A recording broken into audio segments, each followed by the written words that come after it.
Bharat जीतिला Asia cup.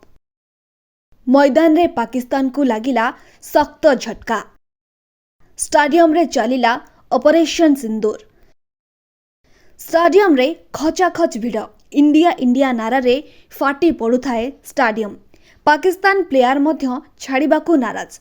तेबे high voltage मुकाबिला रे बाजी मारिछि भारत आउ पिंधिछि एशिया मुकुट। तेबे नवम थर एशिया कप टाइटल हातेइछि टीम इंडिया।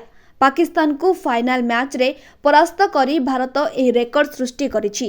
तिलक वर्मा को धैर्यपूर्ण अर्धशतक एवं शिवम दुबे को विस्फोरक पाली भारत 5 विकेट रे विजयी होइछि आउ पाकिस्तान को देइछि भयंकर झटका।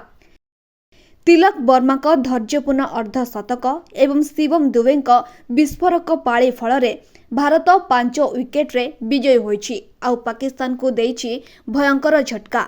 विवादित मुकाबिला रे धूली चाटिछि पाक।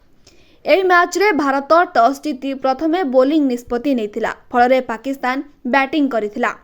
दलर 2 ओपनर चमत्कार बैटिंग आरंभ करिथिले। दल पक्षरु साहिबजादा फरहान 57 एवं फकर जमान 46 रन करथिले। हेले अन्य कोनोसी बैट्समैन भारतीय बॉलर को आगरे तिष्ठि पारि नथिले। फल रे दल 19 ओवर 1 बॉल खेली 146 रन करथिला।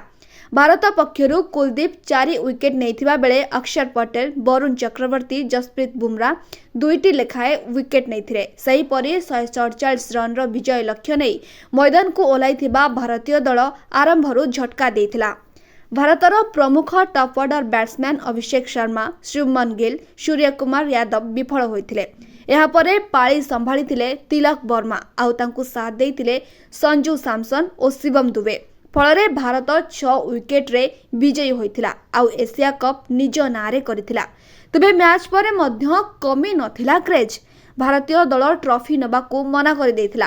पाक क्रिकेट मुख्यଙ୍କ हातरू ट्रॉफी नेबाकू राजी होई नथिला टीम इंडिया। तेणु बिना ट्रॉफी रे दल करिथिला सेलिब्रेशन, जहा पाकिस्तान पाई आनिथिला आउ गोटे लज्जा।